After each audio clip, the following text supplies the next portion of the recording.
it's Saturday. It's, I don't know, gone 10 o'clock. It doesn't really matter. New shiny things. Yes, new shiny things.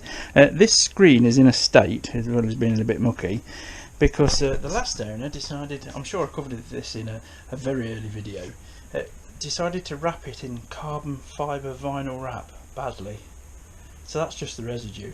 I will at some point, if I decide to keep him, get a new screen. But good news, everybody! I found a nice used Motad Nexus 4x2 from the ZX1100. In theory, they fit, or headers certainly do. Let's put it that way. But if it's headers with kind of a generically sized outlet, then if cans don't fit, it's easy to find some generic cans that will fit. But hopefully, fingers and penis crossed, I wish, it will fit. So today's job is actually, I'm going to start draining the oil, and because we need to move the radiator as well. So coolant's got to come out anyway, oil's got to come out anyway, because they're both filthy. After 900 and something miles, it's got all the crap out of the engine. So yes, I'm going to do it, and I have been advised by someone who knows much more than me, Mr. Rob Booth, that I'm going to need the ZX11 oil lines as well, because they're routed differently. On the ZX10, they're routed to almost go straight off the oil cooler, straight under the sump, and on the oh sunshine, on the ZX1100, one of the lines is diverted all the way across the oil cooler and then under. So I managed to bag some ZX1100 oil lines as well. So oil lines have got to come off, oil's got to be drained, and then ultimately this weekend at some point, bank holiday weekend here in the United Kingdom, the exhaust is going to come off, which shouldn't actually cause us any problems, because the nuts on the studs and all that lot come out really well last time, and it's only one fitting at the back. The Vance and Hines is already sold, and it's going to a gentleman down in Dorset who is going to refurb it over the winter for his own ZX10. And yeah, so I literally bought the exhaust and went to bed, and in the morning I had a very nice message from the young gentleman, and yeah, he wanted first refusal, so we've had a bit of a ding dong together, and we've agreed on a price which is approximately 2 cows and his firstborn son, and he's having the lines. So first things first, drain the oil. And no, I'm not going to warm the bike up, because there's no point. I'm going to be handling the oil lines and stuff like that, so I'm not going to do it. I'm not going to warm it up. Shoot me. As you can see there, I mean, this oil is literally 1,000 miles old. We'll call it 1,000 miles old, because obviously I changed the oil before it went for its MOT and all that lot. So yeah, as good as, it's 960 actually, for being pedantic, and it looked worse in the sight glass than what it is, but I can actually, and I'm sure you can too, fucking hope you can actually still see through this oil, which sounds silly, but oil gets black because it picks soot up in the engine basically, and wear, but mainly it's soot, because obviously you have a crankcase breather that releases vents into the airbox, and it all gets burnt again, and it does discolour the oil. It's what it's there to do, which is why it's very important to change your air filter and your oil filter regularly, because it catches the crap. Now when the exhaust is off, I will get to the oil filter as well. Now there are more than one drain plug on a ZX10, but this is the lowest point drain plug I'm doing now, which is the one you drain first, and then there is another drain plug on the sump, which we'll take out, and there's also, you expect a little bit to come out when you take the oil filter housing out. Now it's not a cartridge oil filter like it is on later bikes, it's like a paper style. It has a housing, it has a lid that comes off, and the filter sits in the lid with seals and a spring for assistance to make sure it's right up in there. And we'll get that out as well, because I may as well change the filter. The oil's not that bad. I could get away with putting it back in again, but there's no point. It's silly. If I was on a super tight budget, I probably would use the oil again. I've done it before. It's not done any damage. But no, we'll do that. So yes, we'll crack on. We'll wait for the oil to drain. So I'll switch a yow lot off. So it'll be mere nanoseconds for you, several minutes for me, because I'm going to go and have a brew in my new Wamoto cup. Oh yeah. And then we'll come back, and when the oil's fully drained, the filter's out, I'm going to drain the because I'm getting rid of it all, I'm going to drain the coolant as well, and then we can we'll get that top fairing off, remove the radiator. That's just wiring for a manual fan switch and a 12-volt accessory socket that sits up there, and because the fan switch is permanently hot basically, this one I got from eBay and it's fucking crap because it's permanently on. No matter which, the polarity of these thermal switches doesn't matter because they're an open closed circuit, and basically it's on all the fucking time no matter which way you wire it round, and that's what you get for buying eBay fucking crap at 30 odd quid instead of the genuine Kawasaki one at 60 quid. I didn't have 60 quid at the time. Old adage rings true, pay cheap, pay twice. My thermostat switch is original Kawasaki because that didn't work. The switch had gone on that, and you know, obviously faultless. So yes, so I'll go and catch a brew and wait for the oil to drain properly, and then we will continue, dear follower watcher type people. Yes.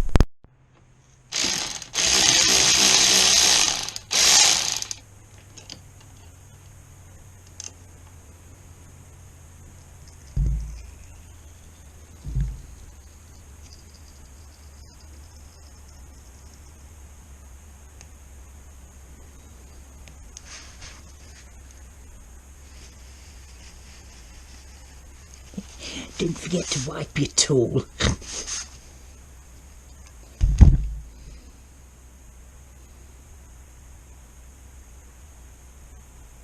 Oh, by doing this we're draining the oil cooler because I may,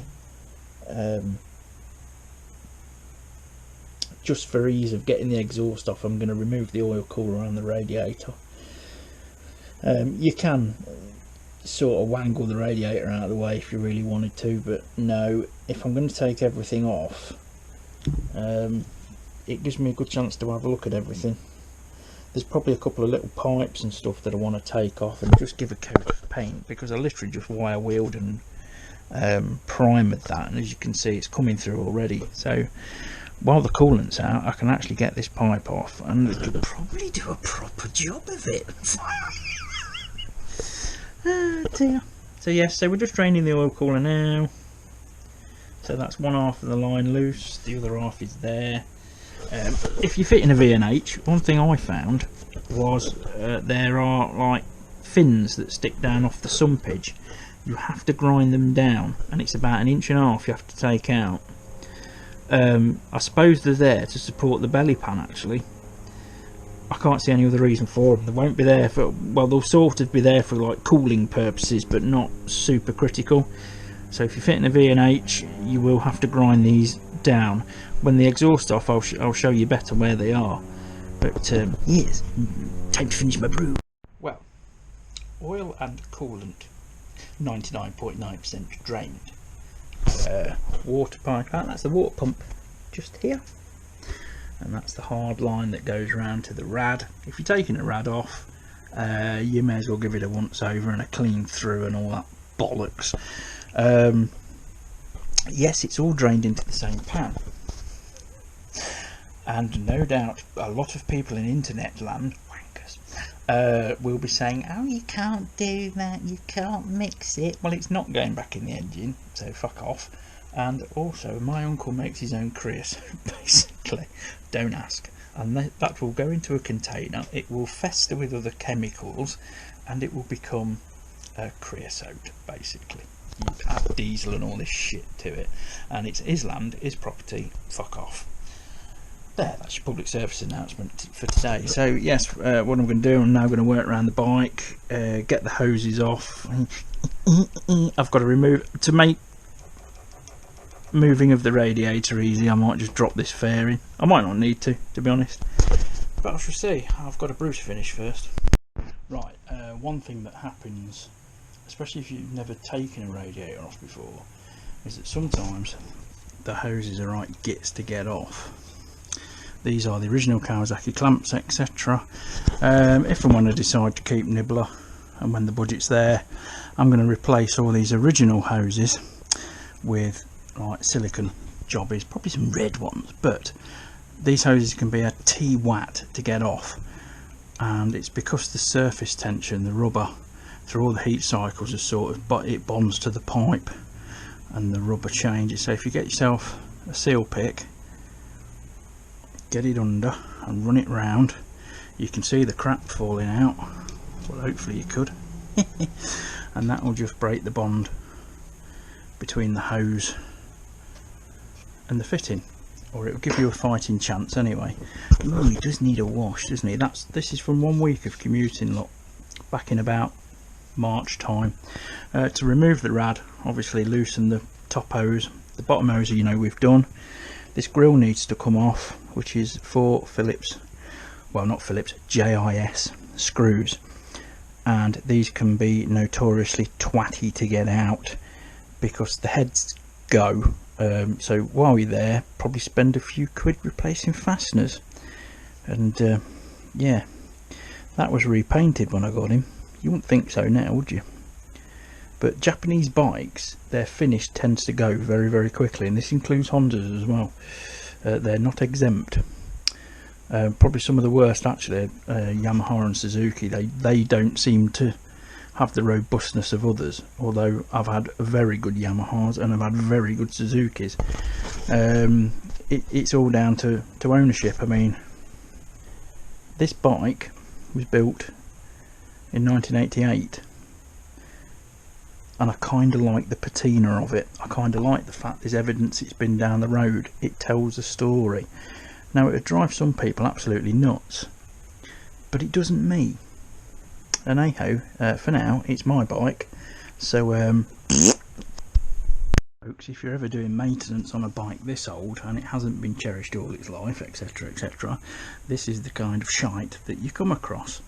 Now the radiator is watertight, the bike cools okay, so really other than a clean up and perhaps a repaint, I've not got much concern over this. You know, a bee can break a radiator this old, a bee can break one of these fins. How the radiator works obviously is that you've got a couple of tanks either side. You'll have an inlet and an outlet, and the water will come in one end, usually top, and come down, and as it comes down it will fill this side tank up, and then it will filter through these horizontal bars here, and obviously as the air passes through it cools the water, and then the water pump takes it back out the radiator and back around through the engine. How an oil cooler works, that just works on oil pressure, and it will come typically from the sump area, and it will just come in the cooler one end, pass through these fins, and go back into the engine cooled. Now I've already said this, in the UK we don't really need them. An air and oil cooled bike, you'll sometimes see them like on Bandits, etc. So yeah, they help on that, but for a water cooled bike in the UK, it's debatable, to be honest. So yeah, we'll see, but this is the kind of thing you're going to be faced with. They look ratty, but they're usable. If you're on a budget, if usable is usable. You lot like the sound of electric ratchets, etc, so here we go. Sexual. There's the oil cooler there. Yeah, it's going to need a clean up. By the way, if you haven't got one of these, even these cheapo electric ratchets, get one, because as you get older, you young'uns can laugh at this, but as you get older, if you've got like a sump to remove or something like that, and there's 20 fucking bolts, you lose that. You lose the ability to keep that up. Here it's radio 2. So yeah, these are a godsend. This was, I think, off eBay. It was only like 30 quid, but the amount of time it saved is unreal. So I do highly recommend them. I'll put a link to it in the video. Sexual. Well, this radiator is now only held on. There's a locating lug there. You can see the rubbers. Filthy. And obviously the tension on the hose and the bottom hose is now undone. So that's all that's holding it in. So it isn't actually ready to come out. All I've got to do is pop it out that. So I'll do that and then lay that bitch down. Rad's dropped. You can see the fan on the back here. I've put a manual fan switch in basically, but the wiring that normally goes to the switch I've got over there, and I've got a switch on the dashboard. Right, so now the radiator out the way, you can actually see, look, this is where you get to your 8 nuts and studs for the exhaust, and fingers crossed should come out okay. But what I might do is just take this radiator mount bracket off. All these, I think you call them collets. These are split, original Kawasaki split collets, put the exhaust on. Or are they the Vance and Irons ones? I can't remember. These are the actual Vance and Irons ones. I've got the original somewhere, still knocking about, which I've got to find, because I bet that no exhaust don't come with any. You can still buy them anyway. But yeah, so this was wire brushed and painted in black, very high temperature paint, and you can see that they've not actually been on that long. Well, I say not that long, perhaps a year or so. These are your oil pipes that you've got to watch down here, and I'm going to be swapping these over for ZZR 1100 ones, because how the 1100, your oil cooler sits here, but how the 1100 headers are, you see on this, you've got 2 distinct sides, and then they both meet under here. The ZZR 11, they're more closely matched basically. The idea of Vance and Hines doing this arrangement and these shapes is that I do believe that each header pipe is exactly the same length, which is why you get an even pulse through the engine. It's better for exiting gases, makes the bike faster. You know, if you can rev faster, it can go faster. So yeah, next job, I'm going to get that oil out of the way, because something will go wrong, and we'll start demounting the exhaust. Now it splits with a clamp just there and the back end, and then the collector is all one piece. Sorted. I've given all the nuts a squirt of a penetrating fluid. Anyway, most important job, another brew in my Wamoto mug. Splendid. So now what I'm going to do is get the old electronic ratchet and crack those nuts, and we'll get the header dropped. The bolt at the back is already loose, and then we'll just drop the exhaust in one piece. Yes, and the good thing about the flatulence is, apart from permanent skid marks, is that the Motard Nexus is basically this is going to sound wrong, this is rubbish grammar, Jim. Basically based on the original routing of the original ZZR system, which is almost the same as the ZX system. The ZX system split at the back and had a collector pipe between the two, which was always the first thing to rust out, because being a Japanese motorcycle, you showed it a puddle and it rusted to pieces.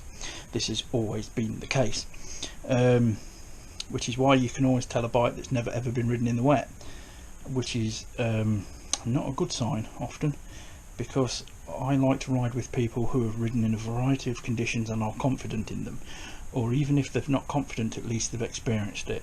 And then I've had people out on group rides, nice friendly little group rides, where we've caught a shower and they've panicked and they've pulled over and stuff like this, because they don't want to ride in the rain. They're just scared, which is fair enough.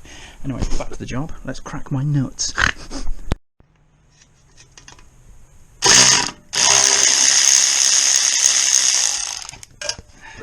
Lost that one somewhere. We'll find it. We'll find it. But these are all coming off great, which they should really, because they ain't been on very long, and they were all sort of copper slipped as well. Nice. Anyway, let's do another one. This is too good to be true, basically. I haven't said fuck once yet. Damn, I just dear. Let's see if I can get this one. Oh, you twat.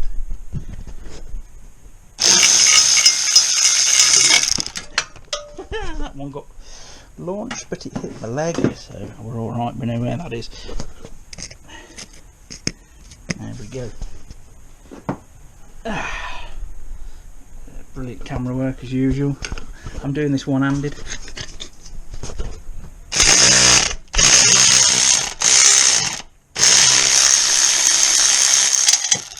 That one launched. Oh, it's there somewhere. Note my tidy workspace. And last one.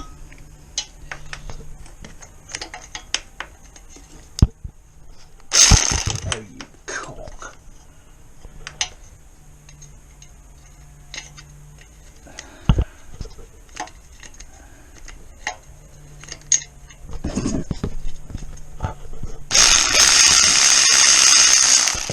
There you go, that got launched as well.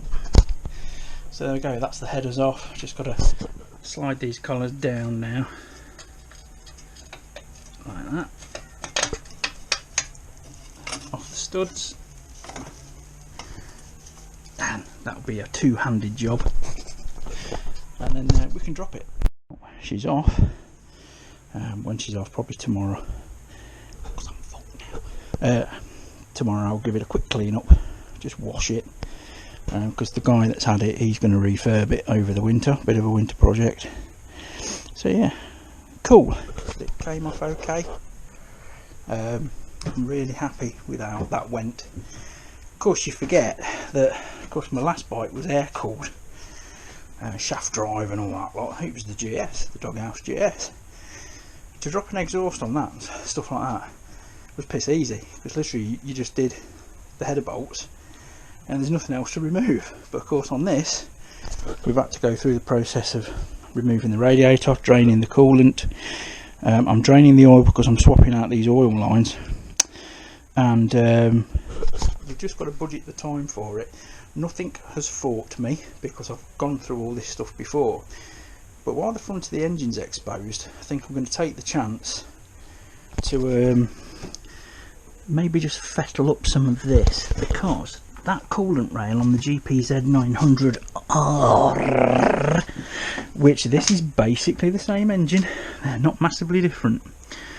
The O-rings in here were known for failing, basically. Well, not failing, it's an age thing.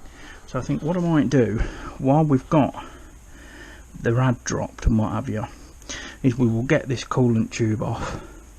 I can wire wheel it, give it a lick of pant, and then I know I've not got to worry about that.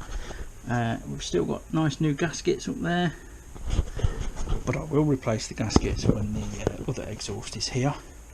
In the meantime, I'm going to get rid of the Rad Mount Bracket. This is a clamp design, basically. There's a back and a front, and then we'll have to take this pipe off wherever this goes. It's probably the other side of the water pump, and to get these, I may as well do the job while it's all out, because for those of you that believe in a ride, fuck me, sorry, I got blinded then, so you must have done. Though there's a lot of people out there that believe in a riding season, I'm not one of those and never have been, only because due to necessity and all that lot, I had to commute on a motorbike for years because I didn't have a car. And so to me there isn't a riding season. If it's a nice day and I feel like riding the bike, I'll ride the bike, you know. And I can totally understand people wanting or operating to a riding system, or they only ever go out in the dry and all this lot, because if you don't, and you don't wash your bike as soon as you're back or anything like this, like if it's pissing down, you don't do, it avoids all this. Yes, bear in mind this is an old bike, but this can happen to a year-old bike. This amount of corrosion can happen to a year-old bike. If you've ever seen any dispatch bikes around London and all that lot, you wonder how the fuck they stay together, but hey, they do. And mechanically they're probably in better nick because they're being used regularly, but there you go. The oil seal we put in the other day, that's all good, but while we're here we may as well just, you know, take the chance to clean all this up. I'm not going to take that rail off and clean it or anything like that because, oh sorry, I meant paint it, because it's me basically. So I think we're going to leave it there, chaps. I think that's enough for today. This is Saturday. Enjoy the rest of your bank holiday. I'm working tomorrow, but I'm in a very, very nice £265,000 V12. I'm not giving any secrets away. So I'm gonna enjoy my shift tomorrow, even though I moan when I'm there, like I don't fucking hate working Sundays. It does make a big difference. So yeah, next video, I don't know whether to video putting the roof box on the Rover. I might do, because somebody somewhere may just find it useful. And I mean, the idea of this channel really, it's entertainment watching a fat idiot. But if you do get something useful out of it, always tell me. Or if there's a job that you haven't done on your car or your bike anymore and I'm due to do it, ask me if I'm due to do it, and if I do it, I'll film it. Because if it does help somebody, even helping by showing the wrong way to do it, we'll do it, you know. Big thanks to Wamoto again, because I'm drinking out of my Wamoto mug. Flavoured coffee today because it's Saturday. I don't like a lot of standard coffees because coffee has it has an effect on me that involves the toilet, and we won't say any more than that. So yeah, so that's going to be it. Enjoy the rest of your bank holiday weekend. Thank you very much for liking or subscribing. Still 90% of the people that watch my videos do not subscribe. I can't fucking blame them. But if you feel like just clicking the subscribe or the like, it helps the YouTube algorithms and all that shit. So thanks guys, thanks for watching again. Appreciate every one of you, well, apart from a couple of you. And yeah, crack on then. Enjoy your bank holiday.